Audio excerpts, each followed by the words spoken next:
Hello students. तो हमारा ये लेक्चर नंबर 2 है, lecture number 2 on electromagnetic induction, जिसमें मैं आपको बताऊंगा कि आज लेंजस लॉ क्या होता है। ओके, जनरली क्या होता है, मैंने जितने भी स्टूडेंट्स को देखा है, ईएमआई के क्वेश्चन जो डिफिकल्ट बन सकते हैं ना, वो सिर्फ लेंजस लॉ पे बन सकते हैं। ठीक है, मतलब ये टॉपिक बच्चों को समझ तो जाता है कि वो EMF opposes the cause producing heat, लेकिन उसको अप्लाई करते नहीं आता। मेरा पर्पस सिर्फ इस लेक्चर का वही है कि मैंने ऐसे क्वेश्चन ढूंढे हैं, 6-7 क्वेश्चन, जिससे आपको क्वेश्चन सॉल्व करने में तो बिल्कुल प्रॉब्लम नहीं जाएगा। लेंजस लॉ क्या है वो तो पूरा दिमाग में मैं बिठा के ही जाऊंगा आज।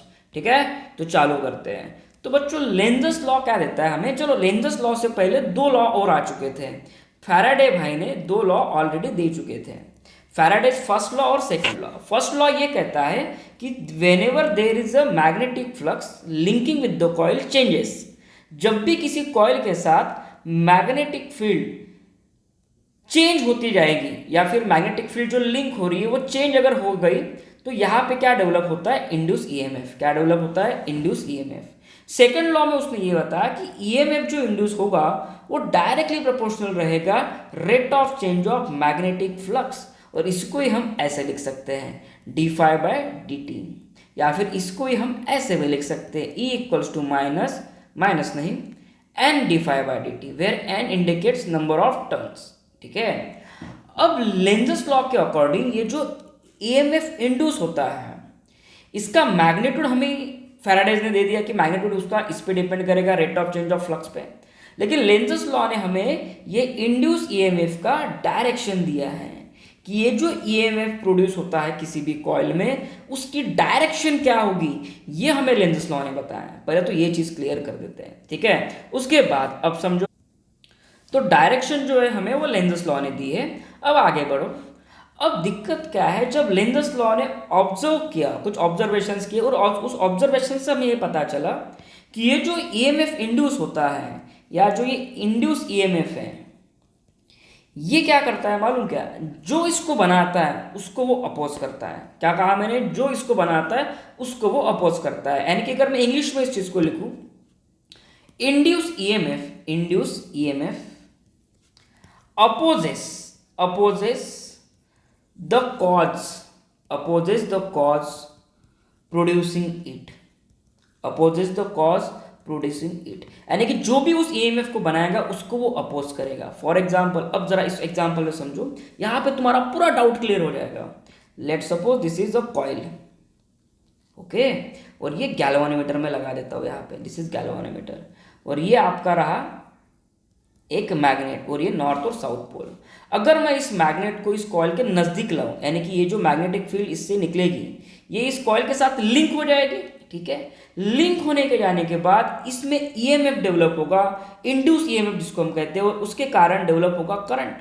तो ये करंट के डायरेक्शन कुछ इस प्रकार होगी कि जिसने इसे बनाया, यानी कि ये जो मैग्नेटिक फील्ड ने उसको बनाया, इसको वो अपोज करेगा, और जब भी ये मैग्नेट इसके करीब आने की कोशिश करेगा तो यहाँ पे इस करंट के फ्लो होने की वजह से इसकी खुद की भी तो कुछ ना कुछ मैग्नेटिक फील्ड बनेगी। सर आपने ये क्यों कहा खुद की मैग्नेटिक फील्ड? बच्चों, जहाँ पे भी करंट फ्लो होता है उसके सराउंडिंग मैग्नेटिक फील्ड आती है, ये हमेशा याद रखना। ठीक है, तो इस इंड्यूस करंट के कारण भी तो कुछ ना कुछ मैग्नेटिक फील्ड बनेगी, तो वो मैग्नेटिक फील्ड ये मैग्नेटिक फील्ड को, इस मेन मैग्नेटिक फील्ड को अपोज करेगी। ठीक है, मेन मैग्नेटिक फील्ड को क्या करेगी? अपोज करेगी। तो यहां पे अगर ये नॉर्थ पोल नजदीक आने को देखेगा तो यहां पे भी नॉर्थ पोल बन जाएगा। ठीक है, और इस मेन मैग्नेटिक फील्ड को अपोज करेगा। अब समझो, अगर यही मैं इसी कॉइल को मैं यही मैग्नेट को दूर लेके जाऊं, ठीक है, दूर लेके जाऊं, जैसे कि मान लीजिए ये नॉर्थ पोल और ये साउथ पोल, अगर मैं इसको ये डायरेक्शन में लेके जाऊं, इस कॉइल से जो लिंक हो रही थी मैग्नेटिक फील्ड, इसको दूर लेके जाओ। अब ये क्या रंग दिखाता है? देखो, अब यहाँ पे जो मैग्नेटिक फील्ड प्रोड्यूस होगी, यहाँ पे जो मैग्नेटिक फील्ड प्रोड्यूस होगी वो क्या करेगी?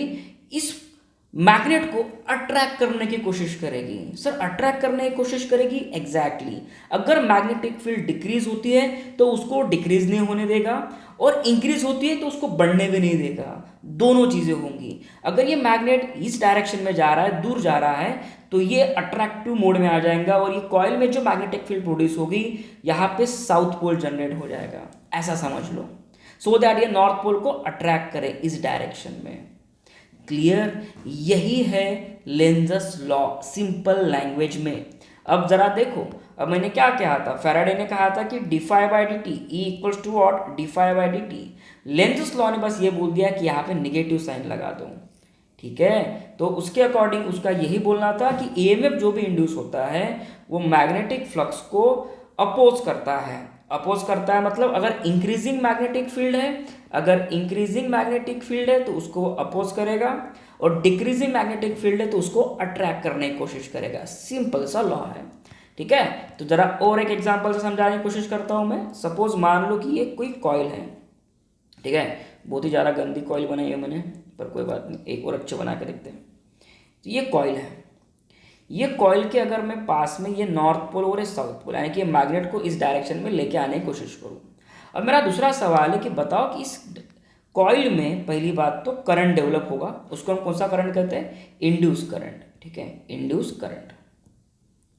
अब ये इंड्यूस करंट की डायरेक्शन बताओ मुझे क्या होगी, क्लॉकवाइज होगी कि एंटी क्लॉकवाइज होगी। अब जरा देखो, ये एक केस हो गई, दूसरी केस क्या हो गई, दूसरी केस ये होने वाली है कि ये कॉइल है और इस कॉइल से मैं ये मैग्नेट दूर लेके जाना चाहता हूँ, दूर। इस केस में इस कॉइल में क्या, किस डायरेक्शन में करंट फ्लो होगा, क्लॉकवाइज कि एंटी क्लॉकवाइज। अब समझो, अब पहली बात तो मैंने लेंजस लॉ ने हमें ये बता दिया कि भाई जो भी इस करंट को बनाएगा वो उसको अपोज करेगा, ठीक है। अब जैसे ये मैग्नेट नज़दीक आने की कोशिश करेगा तो ये नहीं चाहेगा कि मैग्नेटिक फील्ड अचानक से बढ़ जाए, ये रही वो मैग्नेटिक फील्ड, ठीक है। अब ये मैग्नेटिक फील्ड कॉइल में जो करंट फ्लो होगा ना वो नहीं चाहेगा कि ये मैग्नेटिक फील्ड बढ़े, तो यहाँ पे बच्चों नॉर्थ पोलैरिटी जनरेट होगी। कौन सी पोलैरिटी जनरेट होगी, नॉर्थ। अब जैसे ये मैग्नेट दूर जाने की कोशिश करेगा ये इसको भी अपोज करेगा और इसमें साउथ पोल जनरेट कर देगा। कौन सा पोल जनरेट कर देगा, साउथ पोल। अब डायरेक्शन देखो करंट की कैसे निकालता हूँ मैं, बड़ा ही आसान सा तरीका है। अब इस एस को देखो, ये एस को अच्छे से ड्रॉ करो। देखो मैं करंट की डायरेक्शन बताता हूँ। अगर यहाँ पे साउथ पोल जनरेट हुआ तो इन एंड्स को देखो, एस के इन एंड्स पे एक एरो बना देना ऐसा, यहाँ पे भी एक एरो बना देना ऐसा, ठीक है। अब ये एरो को देखो, मैं पेन का कलर चेंज कर लेता हूँ लगे तो, ये एरो को देखो, ठीक है। ये एरो को एग्जैक्टली यहाँ पे ड्रॉ करो, ठीक है। अब ये एरो को देखो, ये एरो को एग्जैक्टली यहाँ पे ड्रॉ करो। ये है बच्चों डायरेक्शन ऑफ करंट। कितना आसान है ना ये। बस आपको ये ध्यान में रखना है कि साउथ पोल आता है वहाँ पे कि नॉर्थ पोल आता है, उस पोलैरिटी के अकॉर्डिंग बस यहाँ पे आपको एरो देके डायरेक्शन बना दी है। तो फिर इस यहाँ पे कैसे ड्रॉ करोगे, देखो मैं एन को कैसे ड्रॉ करता हूँ, एन को मैं ऐसे ड्रॉ करता हूँ, ठीक है। लग रहा है क्या थोड़ा एन के जैसा, हाँ लग रहा है, नहीं भी लग रहा होगा थोड़ा अज्यूम कर लेना। तो ये एंड्स को देखो, एंड्स को, एंड्स पे एरो बना दो ऐसा, यहाँ पे भी ऐसे एरो बना दो। तो इस एरो को देखो, इस एरो को, ये एरो किधर जा रहा है, इसको मैं लगे तो ऐसे ड्रॉ करता हूँ पैरेलली, कुछ ऐसे जा रहा है। ये वाले एरो को देखो, ये ऐसे जा रहा है, तो इसमें करंट ये डायरेक्शन में फ्लो होगा। अब ये क्लॉकवाइज है कि एंटी क्लॉकवाइज है, this current is anti clockwise. यहाँ पे आ जाओ, यहाँ पे करंट किस डायरेक्शन में फ्लो हो रहा है, क्लॉकवाइज डायरेक्शन में फ्लो हो रहा है। क्या ये आसान है क्वेश्चन को सॉल्व करना, चलो ठीक है। लेंजस लॉ जो है बच्चों, this is based on, Lenz's law is based on law of conservation of energy, based on law of conservation of energy। Simple सा लॉ है ये तो। चलो आगे बढ़ते हैं बच्चों, अब आ जाओ क्वेश्चन पे।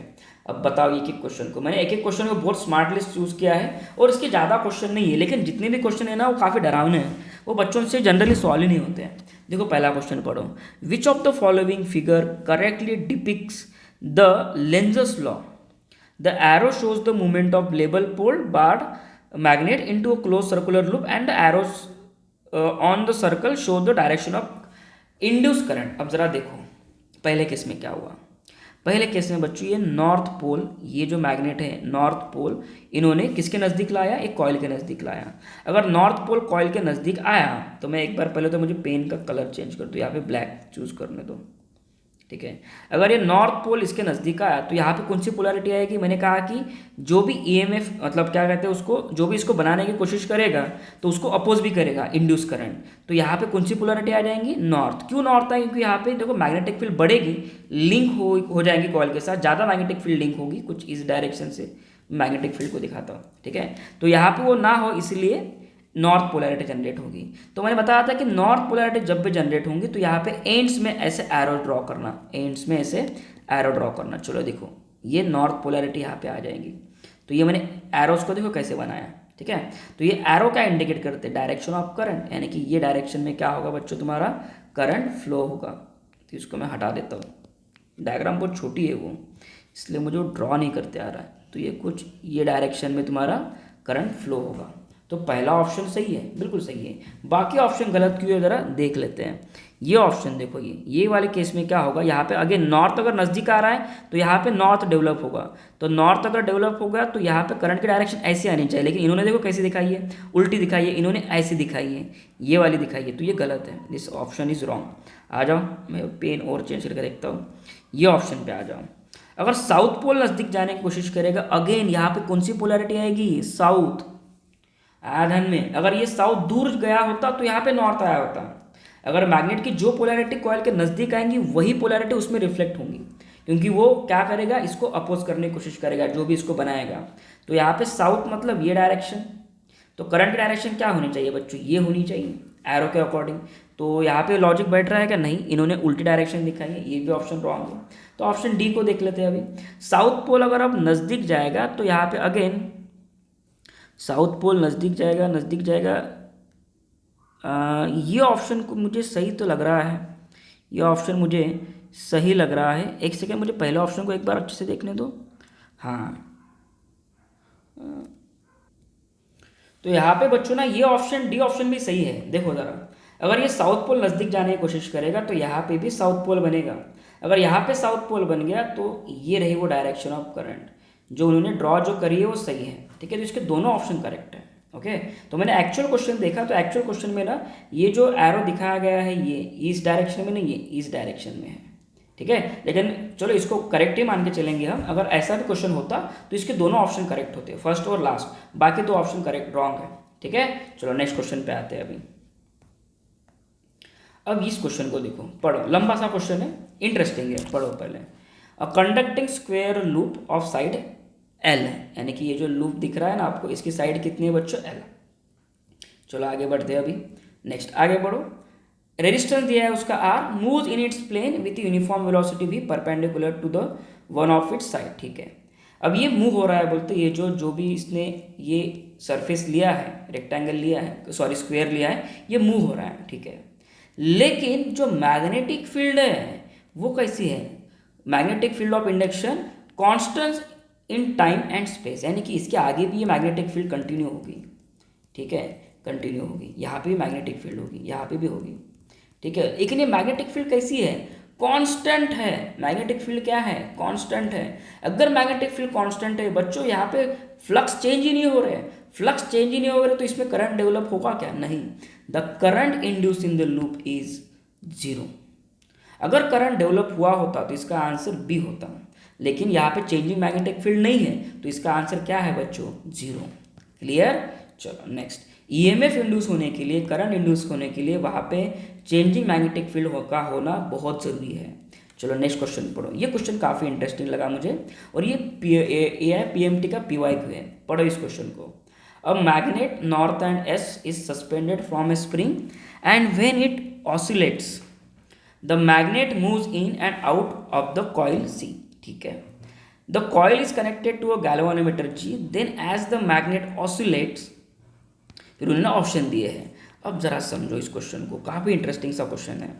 पहली बात तो ये मैग्नेट जो है ना ऊपर नीचे हो रहा है, क्यों ऊपर नीचे हो रहा है, क्योंकि यहाँ पे स्प्रिंग है। स्प्रिंग में क्या डेवलप होंगे, ऑसिलेशंस। लेकिन ये ऑसिलेशन जो डेवलप होंगे स्प्रिंग में, अगर मैं यहाँ पे ऐसा मास रख दूँ तो ये ऊपर नीचे हो जाएगा, ठीक है। अगर मैं इसको एक साइड में जर्क दे दूँ तो, लेकिन थोड़ी देर के बाद ये ऑसिलेशन क्या हो जाएंगे, डाई हो जाएंगे। इस टाइप के ऑसिलेशन को क्या कहते हैं, डैम्प ऑसिलेशन कहते हैं। क्या कहते हैं इसको, डैम्प ऑसिलेशन, जो समय के साथ वैनिश हो जाएंगे, जो समय के साथ क्या हो जाएंगे, वैनिश। अब ज़रा वही लॉजिक हमें यहाँ पे लगाना है। पहली बात तो क्या होगा ना, देखो ये पहले मैग्नेट का मुझे पोल देखने दो। हाँ, मैं यहाँ पे अलग से डायग्राम निकालता हूँ। चलो ये मान लो कि वो कॉइल है, और यहाँ पे वो गैल्वानोमीटर है, और यहाँ पे बच्चों वो पोल है साउथ और एन, और इसके ऊपर क्या लगा है, स्प्रिंग, ठीक है। अब जैसे ये साउथ पोल नज़दीक आने की कोशिश करेगा तो ये इसमें जो करंट प्रोड्यूस होगा वो इसको क्या करेगा, अपोज। तो यहाँ पे सबसे पहले साउथ पोल जनरेट होगा, ठीक है। उसके बाद जब ये मैग्नेट ऊपर जाने की कोशिश करेगा, मैं लिखता हूँ, जब ये मैग्नेट नीचे आएगा तब साउथ पोल जनरेट होगा। जब ये मैग्नेट ऊपर जाने की कोशिश करेगा तो यहाँ पे ऑटोमेटिकली नॉर्थ पोल जनरेट होगा। नॉर्थ पोल कब होगा, जब मैग्नेट तुम्हारा ऊपर जाएगा। यहाँ तक ठीक है। तो ऐसा होने से क्या होता है, पहले करंट की डायरेक्शन कुछ ये डायरेक्शन में करंट फ्लो होगा, सेकंड केस में करंट रिवर्स डायरेक्शन में फ्लो होगा, यानी कि उल्टा फ्लो होगा, ठीक है। उल्टा जब भी करंट फ्लो होगा तो अब ऑप्शन पे देखते हैं। देखो, galvanometer shows no deflection, wrong, deflection तो दिखाएगा वो। Galvanometer shows deflection to the left and right, बोले तो क्यों, जब वो तुम्हारा मैग्नेट नीचे आएगा तो वो लेफ्ट साइड करंट फ्लो करवाएगा ये डायरेक्शन में, और जैसे ही ये मैग्नेट ऊपर जाएगा अब करंट की डायरेक्शन रिवर्स हो जाएंगी, ये डायरेक्शन में फ्लो होगा। क्यों, क्योंकि बच्चों पोलैरिटी चेंज हो जाती है यहाँ पे, ठीक है। और उसके बाद ये आंसर सही था, बी आंसर और सी आंसर देखो सही है, लेकिन यहाँ पे एक इंपॉर्टेंट पॉइंट बोला है, विथ कांस्टेंट एम्पलीट्यूड कांस्टेंट नहीं रहेगा। किसका एम्पलीट्यूड कांस्टेंट नहीं रहेगा, ये करंट का। क्यों ऐसा बच्चों, यहाँ पे जो तुमने स्प्रिंग लगाया है ये थोड़ी देर में बहुत ज़्यादा ऑसिलेट होगा, लेकिन एक स्टेज के बाद इसके ऑसिलेशन क्या हो जाएंगे, कम। तो ये जो तुम्हारा मैग्नेट है ये भी ऊपर नीचे जो फ्लक्चुएट हो रहा है ये थोड़ा कम होते होते कम हो जाएगा। तो उसी तरीके से ये जो करंट का एम्पलीट्यूड है वो भी कम होते जाएगा। तो इसका करंट आंसर क्या है, but amplitude steadily decreases. The correct answer is what, B. अच्छा क्वेश्चन था ना ये, काफ़ी इंटरेस्टिंग सा क्वेश्चन है बच्चों। वीडियो अच्छा लग रहा है तो वीडियो को प्लीज़ लाइक करते जाओ। आपके एक लाइक से मुझे बहुत बेनिफिट होता है, मेरा वीडियो आगे शेयर होता है, ओके। अब इस क्वेश्चन को पढ़ो। इस क्वेश्चन का आंसर तो आप कैसे भी दे सकते हो। A bar magnet is drop and it passes through a copper ring as shown in the figure. The acceleration of the falling magnet while passing through the ring is. पहले समझो, अगर मान लो कि ये मैग्नेट होता मेरे पास, ठीक है, ये मेरे पास मैग्नेट होता और ये मैग्नेट ऊपर से अगर नीचे आ रहा होता, लेट सपोज ये मेरे पास मैग्नेट है, ये इसका साउथ पोल है और ये नॉर्थ पोल, ये ऊपर से नीचे आ रहा होता, मैंने इसको ड्रॉप कर दिया होता, तो ये कितने से नीचे आएगा, कोई भी चीज़ कितने से नीचे आती है, ग्रेविटी से इतने एक्सेलरेशन से नीचे आएंगी कोई भी चीज़, ठीक है। लेकिन अगर मैं यहाँ पे एक बड़ा सा रिंग रख दूँ, क्या रख दूँ, रिंग कॉपर का, तो जैसे ये मैग्नेट नीचे आएगा ना बच्चों, इसकी मैग्नेटिक फील्ड, इसकी क्या बोला मैंने, मैग्नेटिक फील्ड इस कॉइल के साथ क्या करेगी, लिंक करेगी। तो इस कॉइल में क्या प्रोड्यूस होगा, करंट। उसको कौन सा करंट कहते हैं हम, इंड्यूस करंट। लेकिन ये इंड्यूस करंट, अब खासियत देखो इसकी क्या है, जैसे मैग्नेट नीचे आएगा तो मैग्नेटिक फील्ड बढ़ेंगी, लेकिन जैसे ये मैग्नेट इसके अंदर से बाहर निकल जाएगा, इसके अंदर से क्या निकल जाएगा, बाहर निकल जाएगा, तब इसकी मैग्नेटिक फील्ड, ये साउथ पोल ये नॉर्थ पोल, इसकी मैग्नेटिक फील्ड क्या होती जाएंगी, डिक्रीज होते जाएंगी। पहले मैग्नेटिक फील्ड इंक्रीज हुई, बाद में डिक्रीज हुई। तो ऐसा करने से यहाँ पे देखो, पहली बात तो जैसे ये नॉर्थ पोल नज़दीक आएगा यहाँ पे नॉर्थ पोल जनरेट होगा। अगर नॉर्थ पोल यहाँ पे जनरेट हुआ तो ये ऊपर से आए हुए मैग्नेट को शुरुआत में क्या करेगा, अपोज। एट स्टार्टिंग में उसको क्या करेगा, अपोज इज द मैग्नेट, ठीक है, क्योंकि इसमें करंट प्रोड्यूस होगा और वो करंट क्या करेगा, उसको जिसने बनाया उसको अपोज करेगा लेंज़स लॉ के अकॉर्डिंग। लेकिन जैसे ही ये मैग्नेट नीचे जाएगा, अगेन यहाँ पे कौन सी पोलैरिटी होगी, ये जो साउथ पोल है या ये मैग्नेट का जो भी पोल है, ये जैसे ही नीचे जाएगा तो ये इसको मैग्नेटिक फील्ड को डिक्रीज हो रही है, डिक्रीज नहीं होने देना है, इसलिए यहाँ पे वो अगेन नॉर्थ पोलैरिटी ही बनाएगा, ठीक है। नॉर्थ पोलैरिटी इसलिए बच्चों को यहाँ पे अब नीचे वाला साउथ पोलैरिटी आ गई है, ओके। तो ये नॉर्थ पोलैरिटी बनाएगा और इसको फिर से ऊपर खींचने की कोशिश करेगा, इसको अट्रैक्ट करने की कोशिश करेगा। तो दोनों केस में वो अगेन, ये पहले केस में तो उसको नीचे आने से रोकेगा और दूसरे केस में वो उसको नीचे जाने से रोकेगा, यानी कि उसका जो एक्चुअल एक्सेलरेशन है जी, उससे उसकी स्पीड जो है कम रहेगी, क्या रहेगी, कम। तो उसका जो आंसर होगा equal to the acceleration of gravity, this is wrong. More तो नहीं है, लेस देन है, कितना है, लेस देन। उसके एक्सेलरेशन ड्यू टू ग्रेविटी का मतलब उसका जो एक्सेलरेशन होगा वो कम रहेगा, कम स्पीड से ये मैग्नेट जो है तुम्हारा नीचे जाएगा। क्लियर, चलो आगे बढ़ते हैं। नेक्स्ट क्वेश्चन आ जाओ, ये तो इजी क्वेश्चन है। Lenz's law is consequence of law of conservation of what, energy, ठीक है, इजी क्वेश्चन था। नेक्स्ट क्वेश्चन की तरफ बढ़ते हैं। स्लाइड्स खत्म हो गई क्या मेरी, अच्छा नहीं। In Lenz's law the induce EMF E opposes, अब जरा देखो लेंजस लॉ ने ये तो बता दिया कि ईएमएफ इंड्यूस जो इंड्यूस ईएमएफ होता है वो अपोज करता है, लेकिन किसको अपोज करता है? वो सिर्फ और सिर्फ बेटा चेंजिंग फ्लक्स को अपोज करता है। किसको अपोज करता है? चेंजिंग फ्लक्स को। हमेशा याद रखना, अगर तुम्हारे फ्लक्स चेंज होते हैं तो सिर्फ उसको अपोज करेगा। The correct answer is B. ठीक है, नेक्स्ट थ्योरेटिकल क्वेश्चन है, ये क्वेश्चन को देख लेते हैं। Two coils A and B are place actually at some distance from each other. ठीक है, when the coil A in which DC current is flowing is moved towards the coil B, then पहली बात तो इसका diagram कैसे होंगी बच्चों? देखो ये एक कॉइल होंगी और ये दूसरी कॉइल होंगी। एक्सियली कनेक्ट करना मतलब इसको ऐसे कनेक्ट करना होगा, मतलब एक लाइन में है, समझ लो। अब इसमें करंट फ्लो हो रहा है, मान लो इसको कॉइल ए नाम देता हूँ मैं, दिस कॉइल बी। इसमें डीसी करंट फ्लो हो रहा है। कौन सा करंट फ्लो हो रहा है? DC current. अब अगर मैं इस कॉइल को इसके नज़दीक लाऊँ बी के, तो बी में भी करंट फ्लो होना चालू होगा। पहले बताओ ये क्यों हुआ? क्योंकि बच्चों यहाँ पे जो करंट फ्लो हो रहा है इसकी मैग्नेटिक फील्ड प्रोड्यूस होगी कुछ ना कुछ, और ये मैग्नेटिक फील्ड जब ये सेकंड कॉइल के साथ लिंक होगी तो इसमें भी करंट प्रोड्यूस होगा। लेकिन ये सेकंड कॉइल में जो करंट प्रोड्यूस होगा वो कुछ इस तरीके से होगा, जिसने इसको बनाया उसको वो अपोज करेगा। अब कॉइल बी में जो इंड्यूस ईएमएफ है, इसको मैं ई बी नाम देता हूँ, वो क्या करेगा? अपोज करेगा। किसको अपोज करेगा? जिसने इसको बनाया, यानी कि कॉइल ए को अपोज करेगा। Opposes the coil A. तो ये आंसर देखते हैं कहाँ पे? Coil A and B will be attract each other? No, coil A and B will repel each other. This is the correct answer. Coil A and B will neither attract, wrong. None of this is also wrong. The correct answer is P. ठीक है, चलो last question होगा शायद से अपनी series का। Which of the following statement can define the Lenz's law? The induced current flows in such a way that its direction is always anti-clockwise, wrong. Not always anti-clockwise, ये बोल नहीं सकते हैं। The induced current flows in such a way that its direction helps the change that induces it. Direction helps नहीं करते, oppose करता है। The induced current flows in such a way that its direction opposes. This is the right answer. Correct? चलो ये बाकी तो ये option गलत है। चलो ठीक है बच्चों, इतना काफ़ी है आज के लेक्चर में।